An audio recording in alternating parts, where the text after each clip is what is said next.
여러분 지금 혹시 축구를 좋아하시는 분들은 우리나라 지금 아시안컵 축구대회가 진행을 하고 있습니다. 그래서 지난 주중에 굉장히 감동적인 그렇죠? 우리 16강전에 사우디아라비아전하고 또 이제 그제 저녁 밤에 있었던 우리 또 호주와의 또 이제 8강전 경기 이렇게 뭐 보신 분도 계시고 아니면 또 뉴스로 이제 들으신 분도 계실 텐데 굉장히 감동이 있었습니다. 그렇죠? 그래서 이제 왜냐하면 또 둘 다 강팀이에요. 우리나라랑 붙게 되는 팀이. 그래서 나름 이제 감독이 전술을 짜서 특별히 이제 사우디아라비아전에는 전반에는 다 이렇게 수비 위주로 이렇게 구성을 해서 상대편이 잘 쉽사리 공격을 못했어요. 그래서 상대편 감독이 굉장히 당황하는 모습을 이렇게 화면에서도 볼 수 있었고 해설자분들도 지금 상대팀이 지금 당황하고 있습니다. 선수들도 그렇고 감독도 그렇고 그랬어요. 자, 그런데 후반전 넘어가서도 역시 이제 조금 이제 수비적으로 하다가 기회가 되면 이제 공격을 하려고 했는데 후반 초반에 골을 먹었어요. 그래서 갑자기 상황이 바뀌어 버렸습니다. 한 골을 먹었잖아요. 그러면 이게 이제 뭐 예선 조별 경기에서는 뭐 3경기를 치르니까 질 수도 있고 비길 수도 있고 하는데 여기 이제 뭐 16강전부터는 지면 탈락입니다. 그래서 반드시 이겨야 돼요. 한 골을 먹었으니까 어떻게 해야 됩니까? 골을 이제 넣어야 되겠죠? 그래서 뭐 최소한 동점으로 가서 연장을 가거나 뭐 이렇게 해야 되는데 그래서 어떻게 할까요?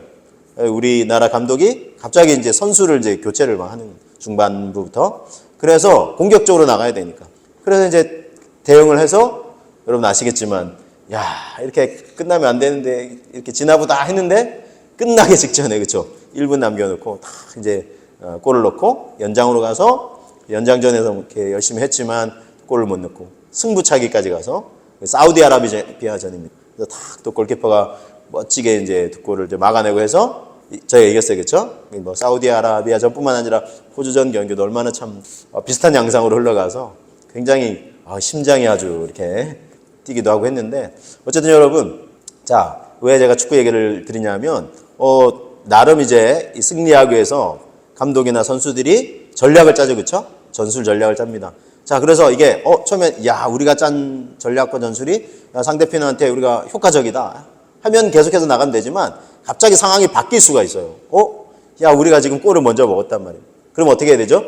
그때는 빨리 대안을 제시를 해야 되는 거예요. 해결책을 제시를 해요. 왜냐하면 경기가 계속 안 풀린다 하면 빨리 대안을 찾아서 제시를 해야 경기를 다시 비기거나 이길 수 있는 그런 밑거름이 된다는 것입니다. 여러분 어떤 일을 계획할 때도 내가 바라는 대로 모든 것이 술술 잘 풀리면 얼마나 좋겠습니까만은 안 그럴 때가 있잖아요. 그럼 어떻게 해야 되죠? 빨리 대안을 찾아야 되는 거예요. 해결책을 찾아야 하는 거지. 여러분 이것은 우리 인류에게 일어난 일과도 같습니다. 자, 하나님께서 이 세상을 너무나 아름다운 세상으로 창조하셨죠.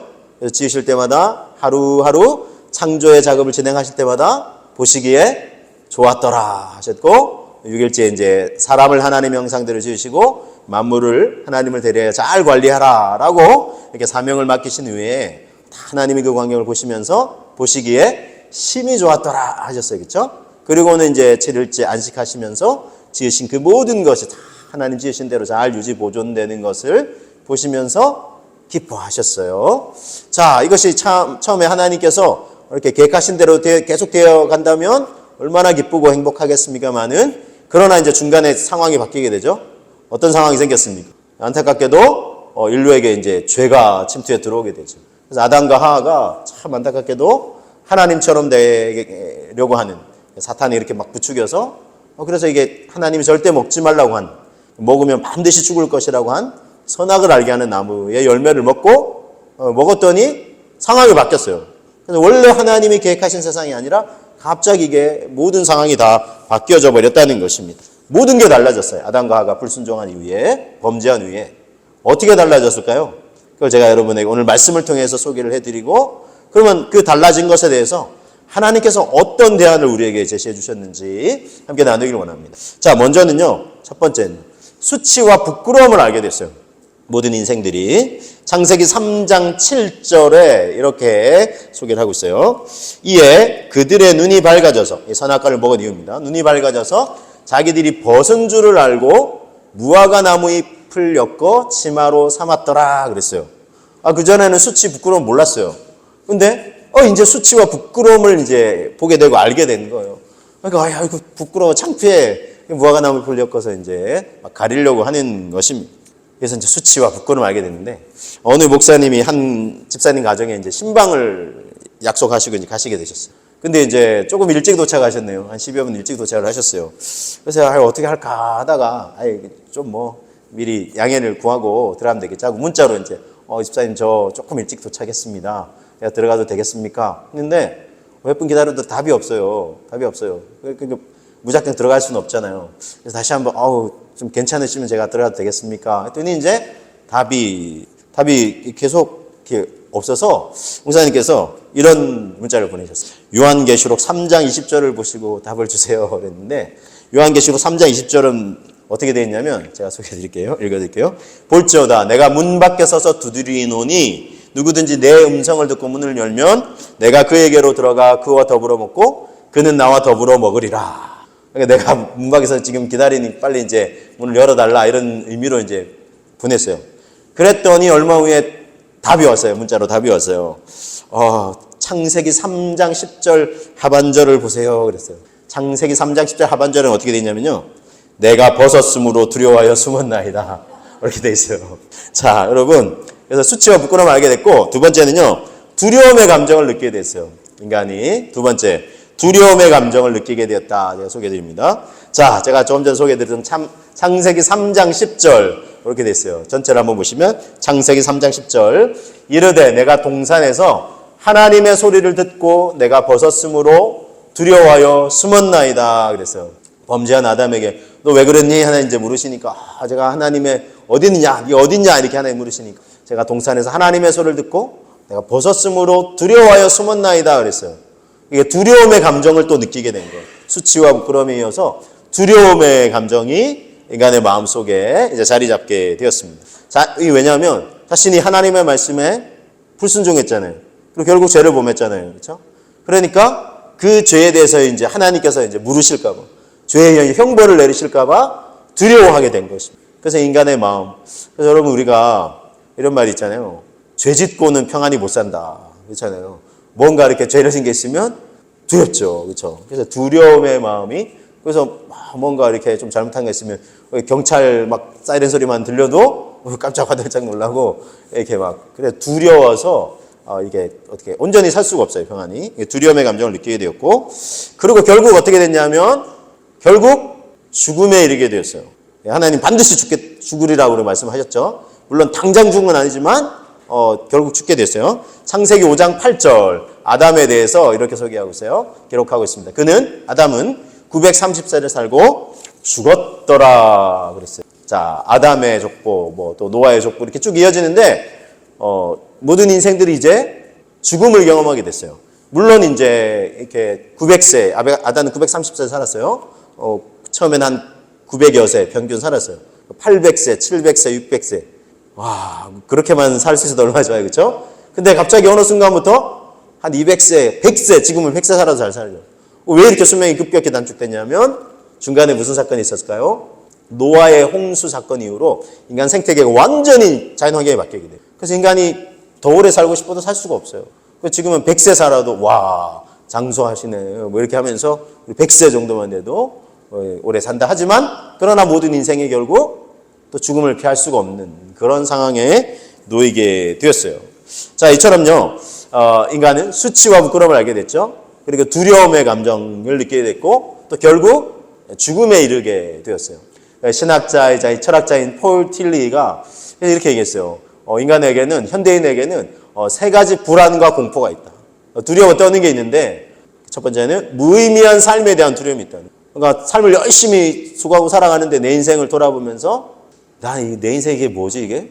내 자식들 때까지, 이 나이일 때까지 막 뒷바라지하고, 자식들이 이제 막 내가 어릴 때부터 이제 키우느라 고생을 했는데, 그 이제 학교도 대학도 이제 졸업하고 직장 가고 결혼하고 이제 좀 내 할 일 끝났거니 했더니 손주들 좀 봐달라고 또 그래가지고 또 이렇게 그 수고의 삶이 계속되고, 내 삶을 보니까 이게 나는 뭐지 이거?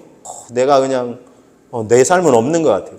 이게 뭘까 하고 자신의 삶을 돌아보면서 내 삶이 무슨 의미가 있을까? 이런 생각이 들 때 인간은 두려운 거예요. 인생이 정말 이렇게 의미 없이 내 인생을 마감하는 것인가 하는 두려움이 있고요. 그리고는 이제 죄의 형벌에 대한 두려움이에요. 죄책감이나 죄의 형벌에 대한 두려움이 있다는 거. 그 죄에 대해서 내가 반드시 또 형벌을 받지는 않을까 하는 두려움이 있고, 그리고 세 번째로는 죽음에 대한 두려움이 있다. 죽음에 대한 두려움. 제가 이걸 소개해드리는 건 저는 굉장히 나름 공감이, 물론 더 많은 두려움도 있지만 좀 이제 딱 범위를 이렇게 좀 좁히면 이 세 가지 범주 안에 들어가지 않을까. 그래서 인간이 이렇게 이 불안과 두려움이 있다는 거예요. 자, 그런데 이 불안과 두려움을 어떻게 해소할 수 있겠습니까? 어떻게 해결할 수 있겠습니까? 만약 이거는 이 폴 틸리라는 사람뿐만 아니에요. 저도 공감이 된다 그랬죠? 여러분 어떠세요? 다 공감이 되지 않으세요? 마지막 거는 다 공감이 되잖아요. 결국 모든 인생이 이 죽음의 두려움 앞에 서게 되는데, 이걸 어떻게 해결하느냐는 거예요. 만약 이것을 해결할 수 있는 길이 있다면 그것은 정말 인류 전체에게, 왜냐하면 인류 전체가 가진 지금 불안과 두려움이니까 인류 전체에게 큰 기쁨의 소식이 아닐 수가 없습니다. 그래서 이게 말 그대로 복음이 되는 거죠. 복음은 굿뉴스입니다. 영어로 굿뉴스, 좋은 소식이라는, 기쁜 소식. 그렇잖아요, 여러분. 이게 얼마나 기쁜 소식이 되겠어요? 여러분, 우리 코로나로 얼마나 참 3년여간 고생을 했는데, 우리나라뿐만 아니라 전 인류가 참 두려워 떨었죠? 왜냐하면 새롭게 생겨난 신종 바이러스이기 때문에 이게 감염되면 어떻게 될까 하는 걸로, 실제 그 영향으로 돌아가신 분도 계시고, 그러니까 이게 막 온 인류가 공포에 떨었어요. 그래가지고 막 두려워 벌벌 떨고 했는데, 그래서 몇만 명이 죽고 이게 한 마을 도시에도 막 수많은 사람들이 죽어가고 이렇게 했는데, 그래서 제가 언제 듣기로는 저 어떤 나라 같은 경우는 나중에 이제 밝혀진 건데, 이 사망자 수가 좀 과장되었다. 웬고하니 병원에 이렇게 장례식장 이런 데서 나라에서 이제 가지고 만약에 코로나로 사망했다 하면은 지원금이 근데 코로나가 아니라 그냥 일반 질병으로 사망했다 하면은 아무 지원금이 없는 거예요. 그러니까 병원 측에서도 어떻게 하겠어요? 웬만하면 그냥 코로나로 다 엮는 거예요. 그래가지고 굉장히 많이 풀렸고. 여러분 이제 우리가 시간이 지나보니까 어떻습니까? 별거 아니네. 지금 그런 생각 들지 않으세요? 그쵸? 독감 정도 그 정도 수준이네. 독감 엄청 두려워하시는 분 계세요? 예방주사 맞으면 이렇게 괜찮잖아요. 그쵸? 그리고 지금 어쨌든 코로나가 한창일 때 바이러스 또 약이 개발된다. 빨리 개발되는데, 그래서 막 이제 백신하고 백신 맞으셨죠, 여러분? 안 맞으면 또 막 식당에도 못 가고 그래가지고 맞기도 하고 그랬는데, 근데 이게 진짜 효과가 있나? 이거는 그쵸? 알 많은 사람은 다 알죠? 심지어 백신을 만든 제약회사 부회장도 이거 너무 자주 맞지 말라고 이런 그렇게 얘기하기도 하고, 왜냐하면 사실 이게 얼마나 효과가 있을지, 그래서 이미 다 아는 여러분 표현이시니까 이거 물백신 아니냐, 이거 아무 효과 없는 거 아니냐, 그런 얘기도 떠들고 막 그랬어요. 여하튼 만약에 이게 다 약이 개발돼 가지고 혹시 감염돼도 먹기만 하면, 약 처방받고 먹기만 하면 낫는다더라 하면 어떻습니까? 그럼 정말 기쁜 소식이죠. 당시에 어쨌든 백신, 약 개발된다, 백신이 어쨌든 나왔다 해서 얼마나 그것만 해도 효과가 있는지 없는지는 또 따져봐야 되겠지만 기뻐했잖아요, 우리가. 백신 맞으면 괜찮겠지 했잖아요. 자, 여러분 어쨌든 코로나는 지나갔어요. 독감도 우리가 예방주사 맞으면 이렇게 크게 어렵지 않게 지나갈 수 있어요. 자, 그런데 사람들이 지금 얼마나 안심하면서 살아가는지 몰라요. 그러니까 갑자기 여러분 우리 마스크 쓰고 막 할 때는 괜찮다가 마스크 벗고 생활하다 보니까 또 사람들이 폐렴, 독감 이런 거 또 이 발생 건수가 감염된 사람들이 또 늘어나고 있대잖아요. 그렇죠? 그래서 우리가 늘 이제 주의를 해야 되겠어요. 어쨌든 조금 주의해가지고 우리 좀 더 건강하게 살 수 있을지 모르지만, 자, 그런데 여러분 끝난 게 아니에요. 아주 큰 게 우리에게 다가오고 있습니다. 뭐냐면 치명률, 감염되면 죽는 확률 100%인 바이러스가 있어요. 뭘까요? 죄의 바이러스입니다. 인류 전체가 지금 사실 감염되어 있어요. 그래서 물론 당장 죽지는 않아요. 근데 살 만큼 살다가 이제 생을 마감하게 되는데, 모든 인류가 이게 다 죽게 되어 있어요. 자, 그쵸, 여러분? 죽음을 피해갈 수 있는 인생이 있으십니까? 없죠? 자, 그러면 이걸 아직 좀 멀겠거니 생각하니까 조금 우리가 지금 아직 거리가 있는 것 같지만 언제 다 갈지 몰라요. 자, 모든 인류가 두려워 떨어요. 이 문제를 해결해야 돼요. 그쵸? 그래야 인류에겐 진짜 기쁜 소식 아니겠습니까? 근데 무엇으로 해결할 수 있느냐는 거예요. 무엇으로요? 그 어떤 인생이 내가 신이요, 내가 이렇게 내가 보혜사요 하는 이단의 교주들 해결해 보라고 하세요. 그리고 신이라 그러면 믿겠다고 해요. 해결 못 해요. 자기의 이 죄와 아픔과 죽음의 문제도 해결 못하면서 어디 다른 인생들의 이 두려워 떠는 죽음의 문제를 해결해 주겠다 그래요. 진짜 신이라면, 진짜 우리에게 참 소망을 주는 존재라면 그가 이 문제를 해결할 수 있어야 된다. 자, 그래서 여러분 인류가 이런 문제에 처하게 됐죠. 수치와 부끄러움, 두려움, 이 죽음에 대한 두려움을 포함해서 두려움, 결국 죽음에 이르게 됐는데, 그럼 하나님에 대한은 뭐냐는 거예요. 이런 문제가 지금 생겼어요, 인류에게. 예를 들면 플랜 A가 무너졌어요. 그 인류가 다 지금 이 수치, 부끄러움, 두려움, 죽음의 이 권세 아래 신음하며 살아가는데, 자, 여기서 하나님에 대한은 뭐냐는 거예요. 하나님에 대한은 누구일까요? 말씀을 통해서 우리 확인하겠습니다. 창세기 3장 15절 함께 한번 고백해 봅니다. 내가 너로 사탄을 향해서 말씀하신 겁니다. 여자와 원수가 되게 하고 내 후손도 여자의 후손과 원수가 되게 하리니 여자의 후손은 내 머리를 상하게 할 것이요 너는 그의 발꿈치를 상하게 할 것이니라 하시고 그랬어요. 자, 여자의 후손은 너의 머리를 상하게 한다 그랬는데 여자의 후손은 누구이시겠습니까? 이건 예언의 말씀이에요. 그리고 약속의 말씀이에요. 장차 오실 구원자 메시아에 대한 약속의 말씀이에요. 여자의 후손은 사람의 몸을 입고 이 땅에 오실 예수 그리스도를 의미하는 것입니다. 예수 그리스도가 하나님의 대안입니다. 자, 왜 예수 그리스도가 하나님의 대안이 되는지, 예수님이 오셔서 어떤 일을 행하셨는지, 우리에게는 어떤 영향을 끼치셨는지 여러분에게 소개해드리겠습니다. 먼저는요, 사탄의 권세를 깨뜨리시는 거예요. 예수님은요, 사탄의 권세를 깨뜨리세요. 자, 죄의 시작과 근원이 무엇입니까? 지난주 제가 말씀드렸는데, 죄의 시작과 근원은 물론 아담과 하와가 참 하나님 말씀을 굳건히 붙들고 신뢰를 했다면 이게 넘어지지 않았을 텐데 미혹에 넘어졌죠. 근데 그럼 미혹한 존재가 누구예요? 아담과 하와를 미혹한 존재는 사탄 마귀예요. 동일한 존재인데 다른 이름입니다. 다른 존재가 아니에요. 사탄 마귀. 속이고 참소하는 자. 자, 원래 하나님을 예배를 주관하던 천사장이라 그랬죠. 제가 지난주에 소개해드린 말씀. 모든 만물이 하나님을 예배를 이렇게 드릴 수 있도록 그걸 주관하던 천사장이었어요. 근데 이야 하나님, 야 저거 내 자리, 야 내가 저 자리에 앉고 싶다. 그래서 교만해서 타락한 천사가 된 거예요. 그래서 그 반역에 동조한 총천사의 3분의 1과 함께 천상의 세계에서 내쫓겼어요. 그리고 사람들을 미혹했어요. 그래서 처음 사람에게 이거 먹으면 너희 눈이 밝아져서 하나님과 같이 될까봐 먹지 말라고 하시는 거예요. 자기가 교만해져가지고 하나님 자리 차지하려다가 내쫓겼는데 사람도 똑같이 미혹해서 넘어뜨리려고. 자, 어쨌든 참 아담과 거기에 속아서 이렇게 참 선악을 알게 하니 나무를 먹었는데, 열매를 먹었는데 수치, 부끄러움, 두려움, 죽음에 이르게 됐고. 그리고 어때요? 하나님 그냥 두실 수가 없어요. 이 사탄의 권세를 깨뜨리시는 거죠. 자, 사탄의 머리를 상하게 하신다 그랬죠? 로마서 16장 20절에 이런 말씀이 있어요. 평강의 하나님께서 속히 사탄을 너희 발 아래서 상하게 하시리라. 우리 주 예수의 은혜가 너희에게 있을지어다. 사탄을 너희 발 아래서 상하게 하신다. 사탄의 권세를, 이런 표현은 좀 고운 표현은 아니지만 그러나 이 전쟁에서는 짓밟는 거예요. 사탄의 머리를 밟는 거예요. 왜냐하면 정말 계속해서 공격해요. 괴롭히니까. 사탄의 머리를 밟으면서 승리하게 하신다. 골로새서 1장 13, 14절 그래서 이렇게 말씀합니다. 그가 우리를 흑암의 권세에서 건져내시고 그의 사랑의 아들의 나라로 옮기셨으니 그 아들 안에서 우리가 속량 곧 죄사함을 얻었도다. 어둠의 권세에서, 흑암의 권세에서 우리를 하나님의 사랑의 아들의 나라로 옮기셨어요. 누가요? 하나님 아버지께서, 성부 하나님께서. 그래서 우리를 사랑의 나라, 생명으로 우리를 인도해 주셨어요. 그래서 예수 그리스도 안에서 우리는 죄사함을 얻게 됐습니다. 죄사함으로 구원을 얻게 됐습니다. 이 얼마나 기쁜 일이겠습니까? 자, 그래서 사탄의 권세를 이렇게, 죄의 권세를 이렇게 때리시고, 예수님이 또 우리에게 하시는 것은요, 오늘 두 번째, 수치, 부끄러움을 가려주세요. 아까 수치, 부끄러움을 느끼게 됐다 그랬죠? 이걸 가려주세요. 다시 창세기 3장 7절을 한번 보시면, 이에 그들의 눈이 밝아져 자기들이 벗은 줄을 알고 무화과 나무 잎을 엮고 치마로 삼았다 그랬어요. 그렇죠? 벗은 줄 알고 막 수치 부끄러움 보게 되었는데, 자, 이걸 가리려고 뭘로 가렸죠? 나뭇잎으로 가렸어요. 그렇죠? 나뭇잎으로 이렇게 가렸어요. 근데 이건 임시방편이에요. 임시방편. 자, 왜냐하면 바람이 불면 어떻게 될까요? 바람이 좀 약하게 불면 버티고 있을지 모르지만 세찬 바람이 불면, 비바람이 불면 날아가 버릴 수 있어요. 그렇죠? 바람이 불면 날아가 버리고 만다는 겁니다. 또 시간이 지나면 어떻게 될까요? 시간이 지났더니 이 나뭇잎이 어떻게 돼요? 딱 바짝 말라가지고 사그라들죠. 그래가지고 이 가려줘야 되는데 사그라지고 없어져 버립니다. 그러니까 가릴 수가 없어요.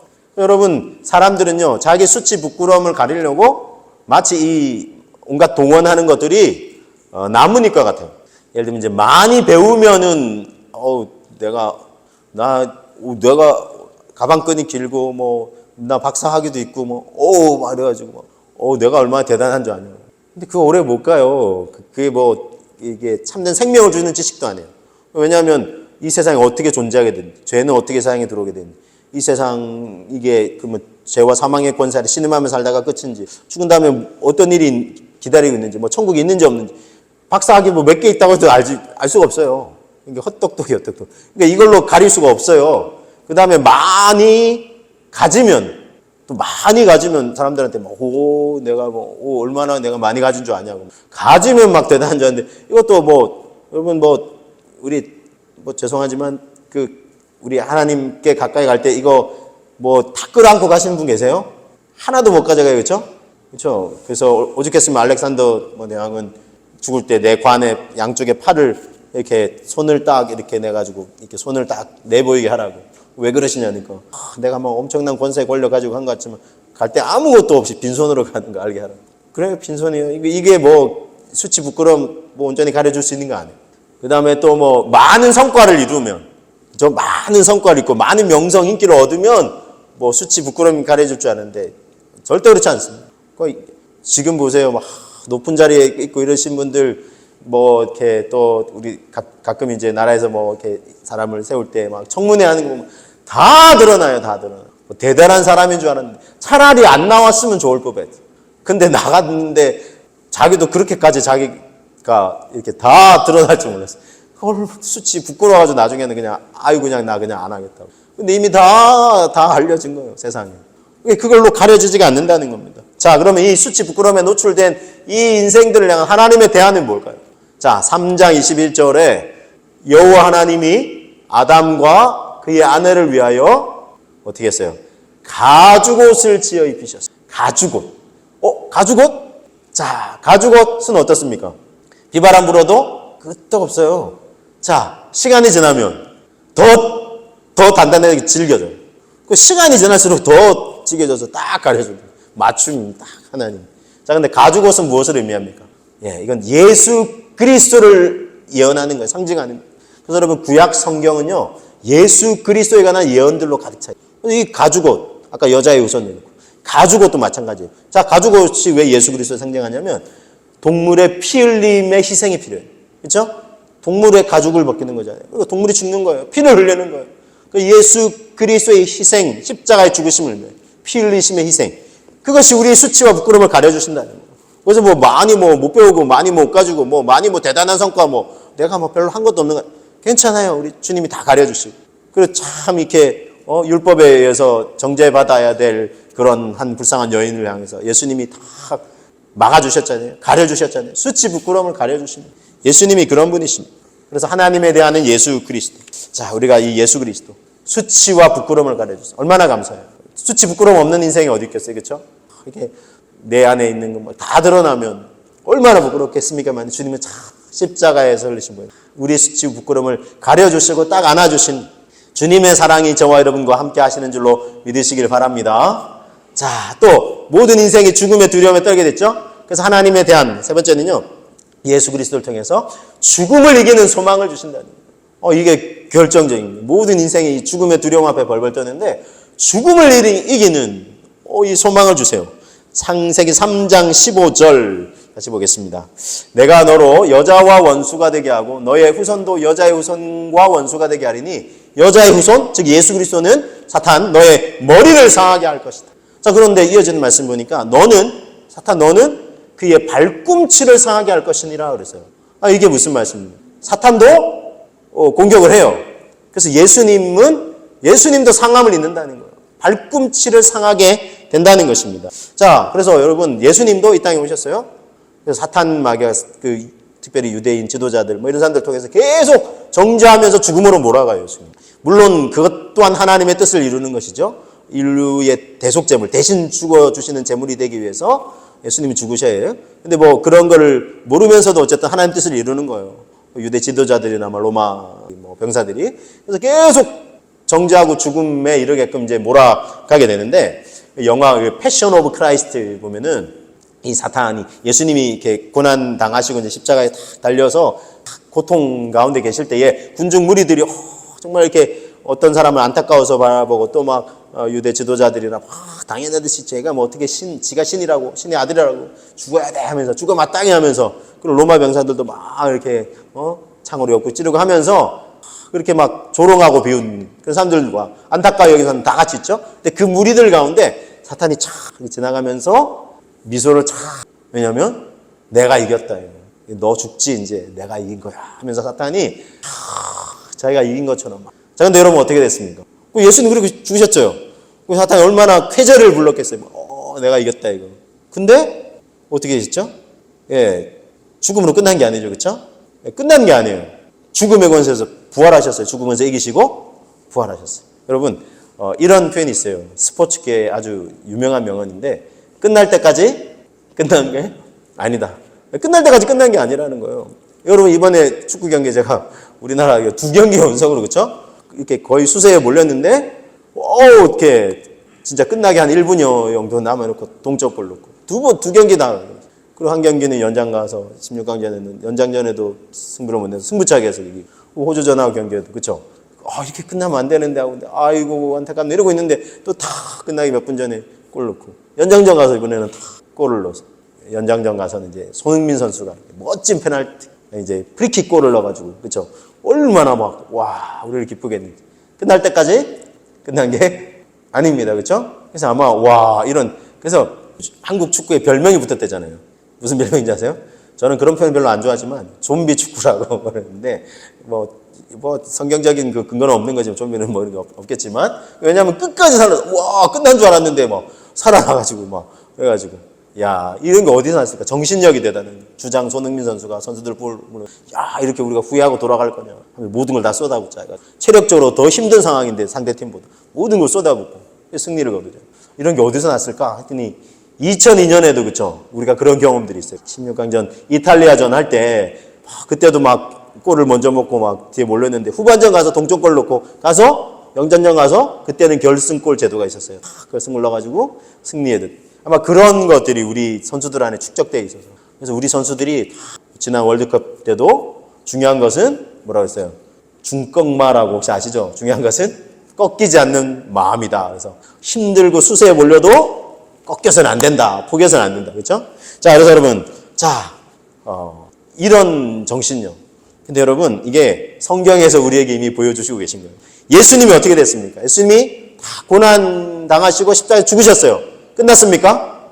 아니죠. 죽음에서 부활하셨어요. 정말 멋진 결승골을 넣은 것과 같아요. 예수님은 우리가 처한 이 죽음의 두려움을 극복하게 하셨어요. 가장 큰 두려움, 인류에게 처한 가장 큰 두려움, 죽음의 두려움이 있죠. 근데 그 죽음의 두려움을 이기셨어요. 기쁜 소식 아닙니까, 여러분? 아까 제가 말씀드렸죠. 인류가 두려워하는 거, 막 수치, 부끄러움, 두려움, 이걸 해결할 수 있는 것이 진정한 기쁜 소식이다. 복음이다. 그래서 여러분, 우리 성경에서 복음이다 하는데, 우리 믿음의 하나님 믿는 사람들, 예수님 믿는 사람들, 복음, 기쁜 소식이라는 거예요. 왜요? 죄와 사망의 권세, 우리를 그렇게 얽어매고 두렵게 떨게 만드는 이 죄와 사망의 권세를 예수님께서 해결하셨습니다. 죄의 권세, 십자가에서 달려 죽으시고 죄를 대신 담당해 주시고, 그걸 믿으면 죄 사함 주시고, 근데 또 죽잖아요. 근데 죽음의 권세에서 부활하셔서 우리도 예수님 믿으면 부활과 구원과 영생의 소망을 누릴 수 있는 그 소망을 주신 우리 주 예수님, 우리가 굳게 붙잡아야 할 줄로 믿습니다. 우리에게 이 소망을 주시는 거예요, 여러분. 죽음을 이기는 소망을 주신 것입니다. 우리나라가 6.25 전쟁 때 거침없이 내려오는 북한군에 의해서 저 부산 앞 이제 낙동강 인근까지 밀려갔지만 어떤 일이 일어났습니까? 연합군, 특별히 이제 메가더 사령관이 이끄는 부대에 의해서 인천 상륙작전. 그래서 허리를 딱 치고 들어가서 이제 보급로를 끊고 아래쪽은 다 이제 또 이렇게 고립시키고, 그래서 이제 북쪽으로 다시 전진은. 그래가지고 이 인천 상륙작전을 통해서 반전이 일어났죠. 그래서 저 위까지 올라갔지만 안타깝게 다시 또 좀 밀려와서 지금 어쨌든 딱 이렇게 남북이 이제 분단되게 됐는데, 어쨌든 그 작전을 통해서 그렇게 안 그랬으면 완전히 이제 다 함락이 됐겠죠. 또 여러분 세계사에 있어서 2차 세계대전 때는 이 수세에 몰렸던 연합군이 노르망디 상륙작전을 통해서 완전히 반전을 이루네요. 자, 우리는 이제 인천 상륙작전, 또 세계대전 때는 노르망디 상륙작전. 그죠? 하나님은요, 베들레헴 상륙작전을 펴셨어요. 이게 뭐냐면, 예수님이 어디서 태어나셨을까요? 나사렛이라 생각하는데, 나사렛은 자란 곳이고, 베들레헴에서 태어났어요. 베들레헴 상륙작전. 제가 이렇게 이름을 붙여봤습니다. 그리고 자란 거는 이제 나사렛에서 어릴 때도 쭉 성인이 될 때까지 자라서 구원자의 사명을 이루셨어요. 자, 여러분 이런 작전은요, 적들이 알게 진행할까요? 모르게 진행할까요? 당연하죠. 모르게 진행해요. 왜요? 왜? 알면 비밀 작전이 되지 않아요. 적들이 다 알고 방어를 해요. 그렇죠? 그래서 우리가 가끔 이런 생각을 해요. 구원자에 대한 예언인데, 그리고 창세기부터 아예 3장 15절, 21절. 이걸 아예 여자의 후손이라 하지 말고, 예수, 내가 보낼 예수. 그러면서 언제, 어느 시대에 태어날 건데, 어디서 태어날 건데, 너희는 그를 구원자로 영접하라 하면서 그가 사탄의 권세를 깨뜨릴 것이다. 하면 모든 사람들이 다 쉽게 알아듣잖아요. 그렇죠? 근데 왜 그렇게 안 하시냐는 거예요. 이렇게 예언의 형태로 하고 마치 암호처럼 이게 뭐지? 이게 누구지? 알려주시면 안 되는 이유가 뭘까요? 여러분, 사탄이 모르게 진행되어야 되기 때문이에요. 그거 아세요, 여러분? 사탄도 성경 말씀을 알까요, 모를까요? 알아요. 예수님을 시험할 때 보면은 이렇게 사탄이 말씀을 알아요. 그래서 높은 곳에서 떨어지면 천사가 와서 너의 발을 딱 붙들지 않겠냐. 그래서 뛰어내려라. 그래야 네가 구원자임을 증명하는 거 아니냐. 이거 10편 91편에 있는 말씀이에요. 그러니까 사탄이 말씀을 알아요. 모르는 게 아니라는 거예요. 그래서 근데 아는데 교묘하게 왜곡을 하는 거예요. 그렇죠? 그래서 하나님이 반드시 죽을 거라고 한 그 말씀 모르겠습니까? 사탄이 아는데 교묘하게 물어보니까 하와가 죽을까 하노라. 아싸 흔들린다 이거 틈이다 하면서 아니다 이거 먹으면 결코 죽지 않는다. 알면서 그 말씀을 교묘하게 왜곡해서 미혹한다는 거예요. 여러분 이단도 똑같아요. 이단도 말씀을요 알긴 아는데 통으로 전체를 다 하는 게 아니라 자기들에게 유리한 구절만 딱 가져와 가지고 그걸 주구장창 외우게 만들어요.